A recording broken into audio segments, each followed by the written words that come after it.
خصوصیت کے ساتھ اس وقت رسالت کے بارے میں ہمارے نوجوانوں کے ذہنوں کو خراب کیا جا رہا ہے، جیسے مرزا قادیانی نے کیا انگریزوں کے زمانے میں، اسی طرح آج کل جو ایک خاص فتنہ ہے شکیلیت کا فتنہ، اس سے بہت سے لوگ متاثر ہو رہے ہیں۔ پہلے اس موضوع پر علماء عام لوگوں کے سامنے بات نہیں کرتے تھے، اس لیے کہ کہیں کسی ایک کے بارے میں پتہ چلا تو اس کو بلا کر سمجھانے کی کوشش کی گئی، لیکن اب یہ فتنہ بہت تیزی کے ساتھ پھیل رہا ہے۔ اس کے ماننے والوں کے پورے ایریے بن چکے ہیں۔ اورنگ آباد میں، بھوپال میں بادہ ان کی آبادیاں ہیں، کالونیاں ہیں۔ آپ کے خود جے پور شہر میں بہت سے نوجوان اس سے متاثر ہو گئے، یہ ساری رپورٹیں آتی ہیں۔ اور کبھی بھی کسی کا بھی اس طرح کی چیزوں سے واسطہ پڑ سکتا ہے، اس لیے اب وقت آ گیا ہے کہ آپ سے صاف صاف بات کریں۔ آپ سے اشاروں میں اب بات کرنے کا زمانہ نہیں رہا، صاف صاف آپ کو بتایا جائے تاکہ کل کو اگر کوئی آپ کے ایمان پر ڈاکہ ڈالنا چاہے تو آپ اس کے سامنے سینہ تاج کر کھڑے ہو جائیں کہ تم جھوٹے ہو اور نصاب، تمہاری بات قرآن کریم کے خلاف ہے، حدیث پاک کے خلاف ہے۔ یہ اسی وقت ہوگا جب آپ اس مسئلے کو سمجھیں گے۔ اور یاد رکھیے، یہ کوئی نئی بات نہیں ہے کہ فتنوں کے بارے میں گفتگو کی جائے۔ لوگوں کا ذہن ہوتا ہے کہ اس طرح تو آپس میں انتشار بڑھتا ہے، دنیا بڑھتی ہے، کچھ نہیں۔ یاد رکھیے، ہمارے پاس جو سب سے قیمتی سرمایہ ہے وہ ایمان کا سرمایہ ہے۔ اگر ہم اس کو نہیں سمجھ سکے، اس کے شکار ہو گئے تو ہمارا ایمان ہی نہیں رہے گا۔ دارالعلوم دیوبند کا اور دوسرے بڑے اداروں کا، تمام مفتیان کرام کا، آپ کے یہاں مفتی شہر دامت برکاتہ موجود ہیں، ان سبھی حضرات کا یہ فتویٰ ہے کہ اگر کوئی شکیلیت کو اپناتا ہے تو وہ مسلمان نہیں رہتا، وہ مشرک ہے، کافر ہے، مرتد ہے، اسے مسلمانوں کے قبرستان میں دفن نہیں کیا جا سکتا۔ تو اس لیے بات تو صاف صاف کرنی پڑے گی۔ ویسے بھی دیکھیے، رسول اکرم صلی اللہ علیہ وسلم کی جو بیانات ہیں، آپ حدیث کی کتابوں میں دیکھیں تو کبھی آپ نے نماز کے بارے میں 2 منٹ کی تقریر فرمائی، روزے کے بارے میں چند سیکنڈ کی ایک بات فرمائی۔ آپ کا جو سب سے لمبا بیان ہے، گھنٹوں جو بیان چلا ہے، وہ ان فتنوں کے بارے میں ہی چلا ہے کہ دیکھو لوگوں، آئندہ کیسے کیسے حالات آئیں گے اور تمہارے ایمان پر ڈاکہ ڈالنے والی طاقتیں آئیں گی، تمہیں ان کو پہچاننا ہے، تمہیں ان کو سمجھنا ہے۔ تو اس لیے علماء کرام جو انبیاء کے وارث ہیں، انہیں بھی اپنی ذمہ داری کا احساس ہے۔ وہ آپ کو اندھیرے میں نہیں رکھنا چاہتے اور کسی خوش فہمی میں مبتلا نہیں ہے، اس لیے کل کو ہو سکتا ہے کہ ہمارا کوئی بھی نوجوان اس کا شکار ہو جائے۔ اور صورتحال یہ ہے کہ ان کے واردات کا طریقہ اتنا عجیب ہے کہ ہمارا اچھا خاصا پڑھا لکھا دیندار نوجوان وہ اس کا شکار ہو جاتا ہے اور اسے احساس ہی نہیں ہوتا کہ میں کوئی غلط راستے پر جا رہا ہوں، میں قرآن کریم کے خلاف جا رہا ہوں، حدیث پاک کے خلاف جا رہا ہوں، اور پھر وہ بہت دور چلا جاتا ہے جہاں سے اس کا واپس آنا مشکل ہو جاتا ہے۔ اس لیے ان چیزوں کے بارے میں بتلانا اور سمجھنا یہ بہت ضروری ہے۔ اور یاد رکھیے، اس لیے اس کا تعلق ختم نبوت سے، رسول اکرم صلی اللہ علیہ وسلم خاتم النبیین ہے، یہ بہت اہم عقیدہ ہے۔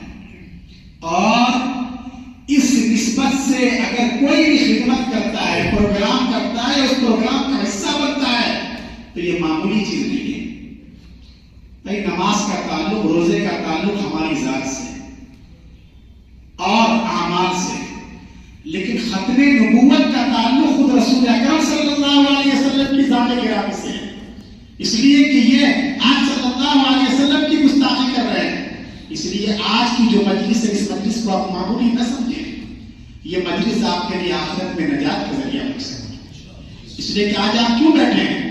یا کسی سیاسی لیڈر کا بھاشن ہو رہا ہے، یا یہ کہ یہاں کوئی دوسرے کسی کے لیے اسٹیج سجایا گیا ہے، بلکہ آپ صرف اس لیے بیٹھے ہیں کہ آپ کے سینے میں پیارے آقا صلی اللہ علیہ وسلم کی محبت ہے. وہی محبت آپ کے پیروں کی زنجیر بن گئی. آپ اس کو معمولی نہ سمجھیں. حضرت علامہ انور شاہ کشمیری رحمۃ اللہ علیہ نے فرمایا تھا اپنے شاگردوں سے، علماء سے، مفتیان کرام سے، مدرسوں کے ذمہ داران سے کہ دیکھو اگر ہم ختم نبوت کا کام نہ کر سکے اور اسی طرح فتنہ بڑھتا رہا، پھیلتا رہا، تو گلی کا کتا ہم سے افضل. ہم ایک مسلمان ہو کر ایسے فتنے کے بارے میں ہمیں کچھ پتہ ہی نہیں ہے، جو ہمارے ایمان کا سودا کرنے کو تیار ہے. اس لیے آپ اس سے پہلے سینکڑوں مجلسوں میں شریک ہوئے ہوں گے، اس مسجد میں بھی آپ نے پروگرام دیکھے ہوں گے، لیکن آج کا پروگرام یہ بالکل الگ پروگرام. آج کی یہ رات آپ کے لیے نجات کی رات ثابت ہو سکتی ہے. یاد رکھیے یہ جو شکیلیت کا فتنہ ہے یہ کہاں سے آ رہا ہے؟ یہ ایک شخص ہے جس کا نام ہے شکیل، اس کے باپ کا نام ہے حنیف. شکیل بن حنیف، شکیل جو بیٹا ہے حنیف کا. اور یہ شخص رہنے والا ہے عثمان پور، ایک گاؤں ہے دربھنگہ ضلع میں. یعنی بدقسمتی سے وہ بیریلی ضلع کا رہنے والا ہے. میرا تعلق بھی دربھنگہ ہی سے ہے، تو دربھنگہ کا رہنے والا ہے یہ شکیل بن حنیف، عثمان پور کا. شروع میں اس نے اسکولنگ کی اور کالج بھی کیا، اور یہ کمپیوٹر انجینئر ہے. اس اعتبار سے پڑھا لکھا آدمی ہے. پھر ہوا یہ کہ دعوت و تبلیغ کی محنت کے ساتھ جڑا. اللہ نے دعوت و تبلیغ کے ذریعے بہت سے لوگوں کو ہدایت دی ہے، یہ بھی اس کے ساتھ جڑ گیا. اور جب اس میں جڑا ہے تو ایسی تقریر کرتا تھا، قیامت کی علامتوں کو بیان کرتا تھا کہ دوسرے ساتھیوں کی آنکھوں میں آنسو آ جائے، اور سب لوگوں کے دلوں میں اس کی دھاک بیٹھ گئی کہ یہ تو بہت بڑا آدمی ہے، بہت اچھی اچھی باتیں کرتا ہے، اس کی باتیں سن کر رونا آ جاتا ہے.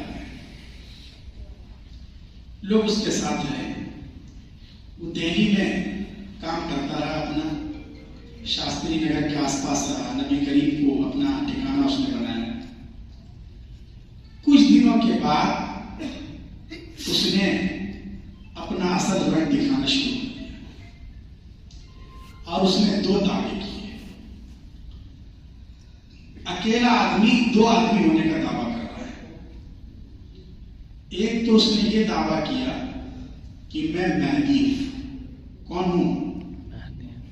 عبدالرحمان کیا نام ہے اس کا؟ تمہارا نام بھول جاتا ہوں. سن رہے ہو؟ اور سے کیا کہا اس نے؟ مہدی. اور ایک اس نے دوسرا دعویٰ یہ کیا کہ میں عیسیٰ مسیح. 2 دعوے اس نے کیے اپنے بارے میں. پہلے اس نے مہدی ہونے کا دعویٰ کیا. جب لوگوں کو پتا چلا کہ یہ تو بہت خطرناک آدمی ہے، نالائق اور بدماش آدمی ہے، تو لوگ اس کے پیچھے پڑے اور اپنا ٹھکانہ بدلتا رہا، یہاں تک کہ اس کو دلی سے باہر کر دیا لوگوں نے. وہاں سے بھاگ کر اس نے اورنگ آباد میں بنا لی، اور وہیں اس نے اپنا پورا ایک علاقہ الگ کر لیا، بنا لیا، وہاں رہنے لگا. اس کے ماننے والے بھی وہیں اکٹھے ہونے لگے. ایک تو اس نے یہ کیا، اور دوسرے پھر عیسیٰ مسیح ہونے کا بھی دعویٰ کیا. اور اس سے دلائل مانگے گئے. لوگوں نے پوچھا کہ بھائی تو بتا، تو کہاں سے مہدی ہو جائے گا؟ کہ میں ہی امام مہدی ہوں جن کے بارے میں قرآن میں حدیث پاک میں بشارت دی گئی ہے، اور میں ہی عیسیٰ ابن مریم ہوں. یہ اس نے اس طرح دعوے شروع کیے. تو اس نے یہ کہا سب سے پہلے قرآن اور حدیث میں جو فتنوں کے بارے میں روایات ہیں بتلایا گیا ہے کہ قیامت سے پہلے پہلے حالات کیسے بدلیں گے، ان روایات میں اس نے تعبیر کرنا شروع کیا، یعنی اس کو اپنی طرف سے غلط معنی پہنانا شروع کر دیا۔ اب عام قسم کے لوگ جو قرآن اور حدیث کو نہیں جانتے وہ بیچارے متاثر ہونے لگے۔ جیسے سب سے پہلے اس نے یہ کہا کہ بھائی دجال کے بارے میں یہ کہا گیا ہے نا حدیث پاک میں کہ دجال آئے گا۔ دجال کا کے بارے میں سنا ہوگا نا آپ حضرات نے، حدیث پاک میں کہ دجال آئے گا، اور آپ صلی اللہ علیہ وسلم نے اس کے بارے میں بار بار یہ بات فرمائی ہے، حتیٰ کہ آپ ایک مرتبہ فرمانے لگے کہ میں نے اتنی مرتبہ تم کو دجال کے بارے میں بتایا کہیں ایسا نہ ہو کہ تم بالکل بھول جاؤ اور یاد رکھنا مشکل ہو جائے۔ اس کی ایک علامت یاد رکھنا کہ وہ جو ہے کانا ہوگا، عیبدار ہوگا، اور تمہارا جو رب ہے وہ عیبدار نہیں۔ یا آپ نے فرمایا دجال کے بارے میں۔ تو دجال جب آئے گا تو اللہ نے اسے غیر معمولی طاقت دی ہوگی، یہ حدیث میں موجود ہے، بخاری کی روایت ہے، بخاری شریف کی۔ ایسی طاقت ہوگی اس کے پاس، ایسا پاور ہوگا کہ حدیث پاک میں ہے کہ ایک آدمی کے مدینہ منورہ جب پہنچے گا، وہ مدینہ کے اندر تو نہیں جا سکے گا، مدینے کے باہر ایک آدمی سے اس کا سامنا ہوگا۔ یہ دجال جب وہ آدمی اس کی بات نہیں مانے گا تو دجال اس کے جسم کے 2 ٹکڑے کر دے گا، جسم کے 2 ٹکڑے کر دے گا، ایک ٹکڑا جسم کا ادھر اور ایک ادھر۔ اس کے بعد اشارہ کرے گا جڑ جاؤ، زندہ ہو جاؤ۔ اس کے یہ کہتے ہی دونوں ٹکڑے جسم کے جڑ جائیں گے اور پھر سے وہ آدمی زندہ ہو جائے گا۔ اللہ نے اس کو ایسی طاقت دی ہوگی، ایسا پاور دیا ہوگا، اس لیے لوگ اس کو اپنا خدا سمجھ کر کریں گے اور لوگوں کا اپنے ایمان پر باقی رہنا بہت مشکل ہو جائے گا۔ حضرت مہدی آئیں گے، پھر اللہ تبارک و تعالیٰ حضرت عیسیٰ علیہ السلام کو بھیجیں گے اور عیسیٰ علیہ السلام اس کا پیچھا کریں گے۔ اور حدیث پاک میں لد کا تذکرہ ہے کہ مقام لد میں، جہاں آج کل اسرائیل نے ایک انٹرنیشنل ایئرپورٹ بنا رکھا ہے، وہاں پہ عیسیٰ علیہ السلام پہنچ کر اس کا پیچھا کریں گے اور اس کا صفایا ہے۔ یہ حدیث پاک میں موجود۔ تو اب اس نے سب سے پہلے یہاں سے شروعات کی کہ بھائی دجال آ چکا ہے، دجال آ چکا ہے۔ اب لوگوں نے کہا ہمیں تو دکھا نہیں دجال، کون ہے دجال ہے، بتاؤ کہاں ہے؟ تو کہا کہ دجال کی ایک نشانی حدیث میں یہ ہے نا کہ اس کی پیشانی پہ کافر لکھا ہوگا۔ حدیث پاک میں اس کی ایک نشانی یہ ہے، اچھی طرح ان باتوں کو سمجھیے تاکہ ذہنوں میں یہ سب چیزیں رہیں، کہ اس کی ایک نشانی یہ ہے کہ اس کی پیشانی پر لکھا ہوگا کافر۔ تو کہا کہ یہ امریکہ اور فرانس، امریکہ اور فرانس، آپ حضرات اگر اردو جانتے ہیں، اردو میں اگر لکھیں گے امریکہ، اس کے بعد اگر کیا لکھیں فرانس، تو ادھر کا کا اور ادھر کا فارا ملا دو تو کیا ہو جائے گا؟ کافر ہو گئے۔ تو کہا کہ بس یہی امریکہ اور فرانس، یہی تو دجال ہے۔ یہ اس طرح اس نے لوگوں کو سمجھانے کی کوشش کی، اور جب اس نے یہ ثابت کر دیا کہ دجال آ گیا ہے، تو حدیث میں کہ دجال جب آئے گا تو اسے روکنے کے لیے، اس کی طاقت کا مقابلہ کرنے کے لیے حضرت مہدی بھی آئیں گے اور حضرت عیسیٰ علیہ السلام آئیں گے۔ تو کہا کہ اب تو مہدی کو بھی آنا چاہیے اور عیسیٰ علیہ السلام کو بھی آنا چاہیے، اور وہی کون ہوں میں، وہی مہدی اور عیسیٰ۔ یہ اس نے لوگوں کو پٹی پڑھانے کی کوشش کی، اور اس کے کام کا طریقہ کیا ہوتا ہے اس کو سمجھیے۔ یہ سیدھے سادھے نوجوانوں کو ٹارگیٹ کرتا ہے، اس کے ماننے والے جو ہیں، اور سب سے پہلے انہیں علماء سے کاٹنے کی کوشش کی جاتی ہے۔ ان کے سامنے یہی تقریر ہوگی کہ آئیے ہم آپ کو سائنٹیفک انداز میں، سائنس کی روشنی میں قیامت کی علامتوں کو سمجھاتے ہیں کہ دجال کی ایک آنکھ، یہی سیٹلائٹ جو ہے یہی دجال کی ایک آنکھ، یہ اس طرح کی حرکتیں کرتے ہیں۔ اور کہا کہ علماء کے پاس مت جانا، کیوں؟ اس لیے کہ عالموں کو نماز روزے کے علاوہ کسی اور چیز کی کوئی سمجھ نہیں ہے، اس لیے جب دیکھو وہ اسٹیج پہ بیٹھ کے صرف نماز روزے کی بات کرتے ہیں، قیامت کے بارے میں کچھ نہیں بتاتے، ان کو اس کے بارے میں معلومات نہیں ہوتی ہے۔ یہ علم تو اللہ نے مجھے دیا، اس لیے میں سمجھا رہا ہوں۔ تو سب سے پہلے ہی دن کوشش کرتے ہیں کہ ان کو علماء سے کاٹ دیا جائے، تاکہ یہ بھولے بھالے سیدھے سادے دین کے سے محبت رکھنے والے نوجوان ہوتے ہیں، وہ اس کے جھانسے میں آ جاتے ہیں. وہ کسی عالم سے کانٹیکٹ نہیں کرتے بلکہ یہ سمجھتے ہیں کہ عالم ہمیں کیا بتلائے گا, یہ صاحب ہمیں صحیح بتلا رہے ہیں. تو اب اس نے کہا کہ جب دجال آ گیا ہے تو مہدی کو بھی آ جانا چاہیے اور عیسیٰ کو بھی آ جانا چاہیے. میں ہی وہ مہدی ہوں, میں ہوں وہ عیسیٰ. یہ در حقیقت یہ قادیانیوں کا جو انداز تھا نا, قادیانی نے بھی اپنے آپ کو ڈائریکٹ یہ نہیں کہا تھا کہ میں اللہ کا نبی ہوں, میرے اوپر وحی آتی ہے اور میرے اوپر میرے پاس فرشتے آتے ہیں, میں رسول ہوں, خدا کا پیغمبر. اس نے ڈائریکٹ نہیں کہا تھا بلکہ اس نے بھی پہلے مہدی ہونے کا اور مسیح ہونے کا دعویٰ کیا, بعد میں چل کر اس نے اپنے آپ کے لیے نبوت کا دعویٰ کیا تھا.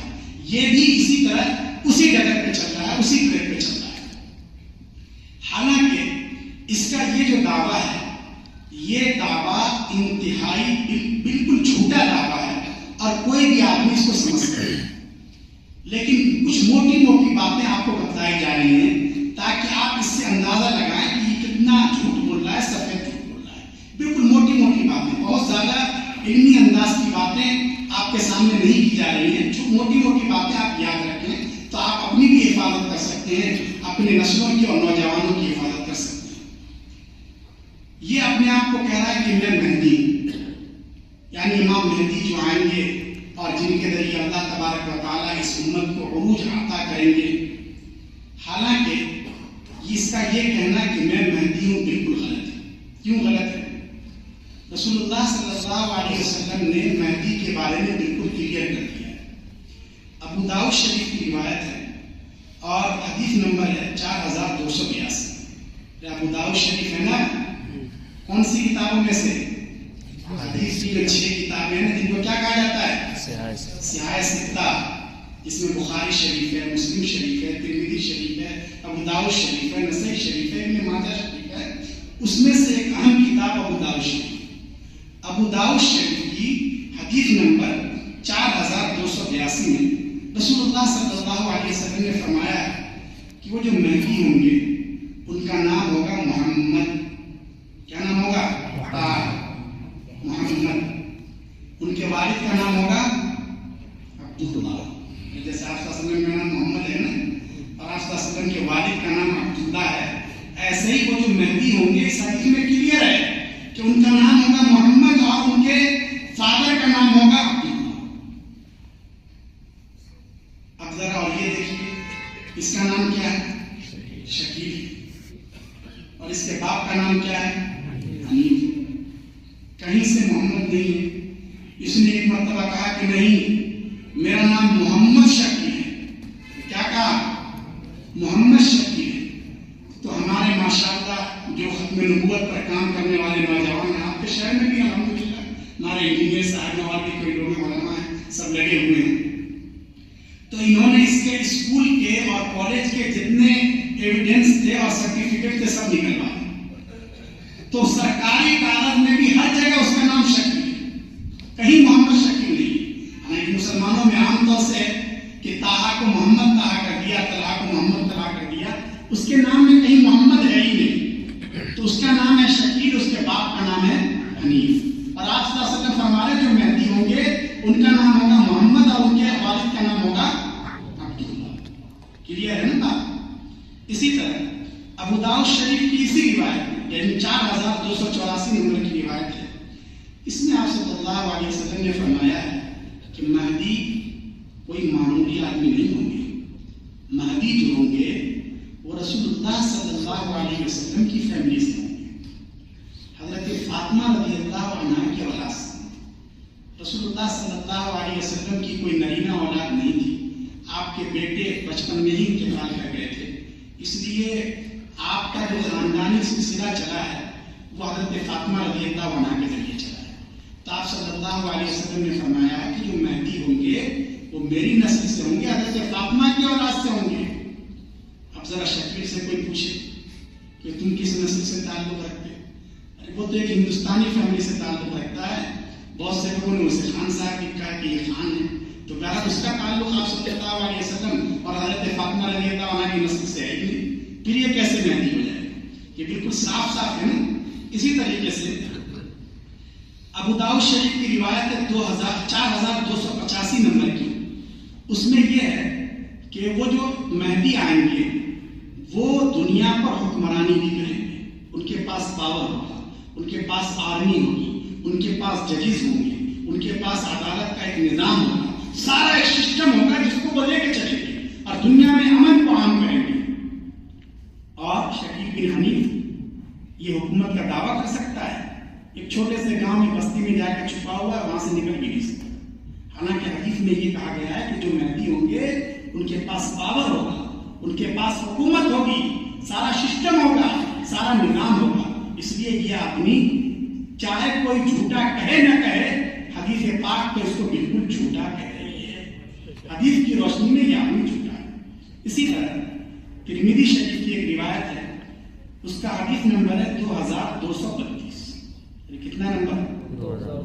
2232۔ اس میں بہت ایک خاص بات بتلائی گئی کہ یہ جو حضرت مہدی آئیں گے، جب ان کو اللہ اس منصب پر، اس عہدے پر فائز کریں گے، یعنی جب یہ مہدی کی حیثیت سے دنیا میں نظام چلائیں گے، تو ایسا نہیں ہے کہ 50 سال اس کے بعد زندہ رہیں گے، 60 سال زندہ رہیں گے۔ ترمذی شریف کی اس روایت میں ہے کہ وہ صرف اور صرف 9 سال زندہ رہیں گے۔ کتنے سال؟ کب سے؟ جب وہ مہدی کے منصب پر آئیں گے، مہدی کا جب عہدہ سنبھالیں گے، تو اس کے بعد صرف وہ کتنے سال زندہ رہیں گے؟ 9 سال۔ اور یہ جو ہے 2004 سے بدماشیاں کر رہا ہے، فتنے پھیلا رہا ہے، 10 سال ہو گئے اس کو مہدی کا دعویٰ کیے ہوئے، تو اسے تو 9 سال میں ختم ہو جانا چاہیے اگر یہ سچا مہدی ہوتا تو۔ بالکل جھوٹی بات ہے نا، اس لیے کہ حدیث پاک میں سچے مہدی کے بارے میں ترمذی شریف کی روایت میں یہ ہے کہ وہ مہدی ہونے کی حیثیت سے صرف اور صرف 9 سال زندہ رہیں گے، اس کے بعد وہ اللہ کے جوار میں پہنچ جائیں گے، اللہ کو پیارے ہو جائیں گے۔ لیکن یہاں تو یہ 10 سال ہو گئے، جب سے اپنے آپ کو مہدی کہتے کہتے تھکتا نہیں ہے، 10 سال ہو گئے اور یہ رٹ لگایا ہوا ہے۔ تو بہرحال ان آیات کی روشنی میں بالکل رسول اللہ صلی اللہ علیہ وسلم نے کلیئر کر دیا، صاف کر دیا ہے، تاکہ کسی کا دماغ خراب نہ ہو اور کوئی اس طرح کے لوگوں کے بہکاوے میں نہ آئے۔ آج یہ آیا ہے تو کوئی دوسرا کھڑا ہو جائے گا، اور اس طرح کے لوگ عموماً ہر کچھ سال کے بعد آتے رہتے ہیں۔ اس لیے میں نے جو حدیث پڑھی ہے اس میں آپ صلی اللہ علیہ وسلم نے یہی فرمایا ہے کہ 30 بڑے بڑے نبوت کا دعویٰ کرنے والے پیدا ہوں گے، حالانکہ یہ سب کے سب چھوٹے ہوں گے۔ ان میں سے کوئی نبی نہیں ہوگا، دھوکے میں مت آنا، میں آخری نبی ہوں، ولا نبی ہے بعدی، میرے پاس کوئی نبی نہیں ہے۔ تو ایک تو اس نے مہدی ہونے کا جو دعویٰ کیا وہ بالکل جھوٹی بات ہے۔ دوسرے نمبر پر اس نے کہا کہ میں عیسیٰ ہوں۔ عیسیٰ کا مطلب سمجھیے، یہ بات اس کی بالکل غلط ہے، کیونکہ بخاری شریف اور مسلم شریف میں جن عیسیٰ کے بارے میں کہا گیا ہے کہ وہ آخری زمانے میں آئیں گے اور دجال کا مقابلہ کریں گے، یہ کون ہے عیسیٰ؟ یہ عیسیٰ وہ ہیں جو حضرت مریم کے بیٹے ہیں، عیسیٰ ابن مریم، اور ان کا تعلق بنی اسرائیل سے ہے۔ بنی اسرائیل سمجھتے ہو کیا؟ بنی اسرائیل کا کیا مطلب؟ بنی اسرائیل یہی جو یہودی کہلاتے ہیں۔ اسرائیل جو ہے یہ ہیبرو زبان کا لفظ ہے۔ اسرائیل کے نام پر انہوں نے پورے کنٹری بنا لی ہے نا زبردستی، یہ کہاں سے آ گیا یہ لفظ؟ یہ عبرانی زبان کا لفظ، اور اسر کا معنی ہے بندہ اور عیل کا معنی ہے اللہ اس زمانے میں۔ تو اسرائیل کا معنی ہوا اللہ کا بندہ، اس کو عربی میں کیا کہتے ہیں؟ عبداللہ۔ تو اسرائیل کا کیا معنی ہوا؟ عبداللہ۔ اور یہ عبداللہ اصل میں لقب ہے حضرت یعقوب علیہ السلام۔ کن کا لقب ہے؟ یعقوب علیہ السلام۔ یعقوب علیہ السلام اللہ کے بڑے اونچے درجے کے پیغمبروں میں ہیں۔ قرآن کریم میں بھی ان کا تذکرہ حضرت یوسف علیہ السلام کے والد صاحب یعقوب علیہ السلام کے 12 بیٹے، کتنے بیٹے تھے؟ 12 بیٹے۔ تو یہ جو 12 بیٹے ہیں، یہ 12 کے 12 بیٹے کس کے بیٹے ہوئے؟ اسرائیل کے بیٹے، اسرائیل یعنی یعقوب علیہ السلام کے بیٹے۔ تو اسی سے یہودیوں کے جو 12 خاندان ہیں، یہ 12 خاندان بنی اسرائیل کہلاتے ہیں۔ کیا کہلاتے ہیں یہ؟ بنی اسرائیل۔ اور حضرت یعقوب علیہ السلام کے نام پہ اتنے بڑے نبی کے نام پر انہوں نے زبردستی ملک بنا لیا جہاں ظلم اور ستم کے پہاڑ توڑے جاتے ہیں۔ تو یہ نام بہت اچھا ہے لیکن بہرحال کام بہت غلط ہے۔ تو حضرت عیسیٰ علیہ السلام جو ہوں گے بنی اسرائیل سے ہوں گے۔ آپ پرانا جو اس کا بائبل کا ایڈیشن ہے آپ اس کو دیکھ لیجئے. پہلے لوگ یوں ہی تقسیم کیا کرتے تھے. اس کے اس پر فرسٹ پیج پر اس کے ٹائٹل پر ایک فوٹو بنا ہوا ہے. اس میں ایک بوڑھے داڑھی والے اچھے آدمی وہ ڈنڈا لے کر ادھر ادھر جو بکریاں جا رہی ہیں ان کو صحیح راستے پر لانے کی کوشش کر رہے ہیں. ایک فوٹو بنا ہوا ہے. کیا مطلب اس فوٹو کا؟ بائبل میں خود حضرت عیسیٰ علیہ السلام نے یہ بات کہی ہے کہ مجھے بنی اسرائیل کی یعنی یعقوب علیہ السلام کے خاندان سے تعلق رکھنے والے لوگوں کی بکریاں جو ادھر ادھر بہک گئی ہیں ان کو صحیح راستے پر لانے کے لیے بھیجا گیا. اسی کو درشایا گیا کہ ٹائٹل میں. تو عیسیٰ علیہ السلام کا تعلق بنی اسرائیل سے یہودی خاندان سے ہے. حضرت یعقوب علیہ السلام کی نسل سے ہے. اور یہ وہ ہیں جن کے والد نہیں ہے, جن کا باپ نہیں ہے نا. اللہ نے انہیں بغیر باپ کے پیدا کیا ہے. اپنے خاص قدرت سے اپنی ماں کے پیٹ سے پیدا ہوئے ہیں. حضرت مریم کے پیٹ سے پیدا ہوئے بغیر باپ کے. کیا شکیل بن حنیف کا تعلق حضرت یعقوب علیہ السلام کی نسل سے ہے؟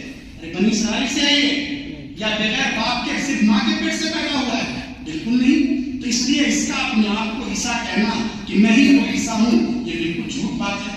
ویسے بھی بخاری شریف کی روایت ہے 2222 نمبر کی روایت ہے جس میں یہ کہا گیا ہے کہ حضرت عیسیٰ علیہ السلام جو آئیں گے کیسے آئیں گے؟ ماں کے پیٹ سے نہیں پیدا ہوں گے, پیدا نہیں ہوں گے وہ, بلکہ بخاری شریف کی روایت میں ینزل, کیا لفظ ہے اس لفظ کو یاد رکھنا, کیا ینزل کا مطلب اوپر سے اتریں گے, فرشتوں کے ذریعے اتریں گے. یہ ہے بخاری شریف میں. شکیل بن حنیف کے بارے میں کوئی بتلاتے کہ آسمان سے اتر کیا ہے فرشتوں کے ذریعے؟ یہ تو ایسے ہی جیسے عام بچے پیدا ہوتے ہیں ایسے ہی بچہ پیدا ہوا ہے. تو اس لیے اس کا اپنے آپ کو عیسیٰ مسیح کہنا یہ بخاری شریف کی اس روایت کے اعتبار سے بالکل ہی غلط ہے. اسی طرح بخاری شریف کی اسی روایت میں یعنی 2222 نمبر کی روایت میں کہ عیسیٰ علیہ السلام کا جو زمانہ ہوتا اس زمانے میں حق کا بول بالا, امن اور انصاف کا بول بالا, اور دنیا میں اتنی وسعت ہو جائے گی کہ اللہ تبارک و تعالی دولت کی ریل پہ لوگوں کو عطا کرے گا.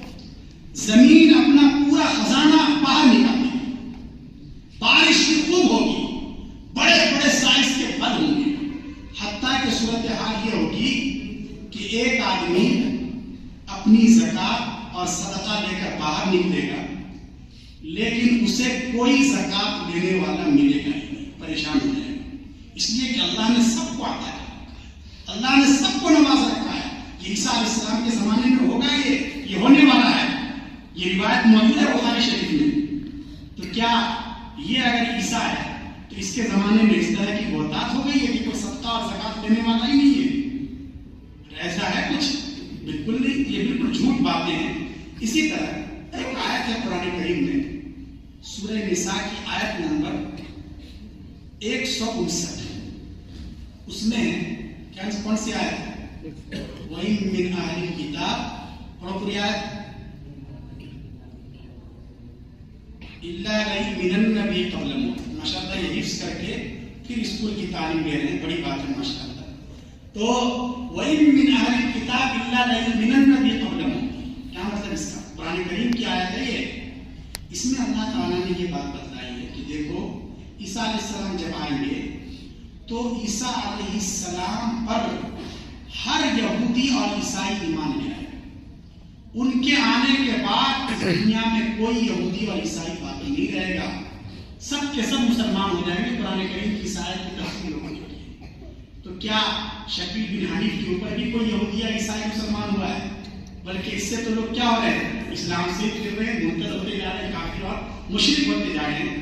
تو یہ کچھ موٹی موٹی باتیں اس لیے ذکر کی گئی ہیں تاکہ ہمارے نوجوانوں کے ذہن میں بھی یہ بات آ جائے, ہماری ماں اور بہنوں کے ذہن میں بھی یہ بات آ جائے, اور ہمارے بڑے اور بوڑھوں کے ذہن میں بھی یہ بات آ جائے کہ یہ سب دعوے بالکل جھوٹ ہیں. اور اگر کہیں کوئی آپ کو اس طرح بہکانے کی کوشش کرے تو آپ صاف لفظوں میں کہہ دیں کہ نہیں, ہم تو پیارے آقا خاتم النبیین صلی اللہ علیہ وسلم کے غلاموں کے غلام ہیں اور ہم اس طرح کی جھوٹی باتوں پر ایمان نہیں لایا کرتے. تو اس لیے ہم سب کو اپنے سماج کا اور معاشرے کا فکر ہونا چاہیے, اور اس کی فکر تربیت کی فکر کرنی ہے، ورنہ یاد رکھیے ایک تو ایمان کا مسئلہ ہے، اخلاق اور اعمال کے اعتبار سے بھی ہم لوگ بہت ہی پیچھے ہوتے جا رہے ہیں. ہمیں اپنے اعمال بھی مضبوط کرنے ہیں، اپنے اخلاق بھی مضبوط کرنے ہیں. ایک زمانہ تھا لوگ مسلمانوں کے اخلاق اور کریکٹر کو دیکھ کر مسلمان ہو جایا کرتے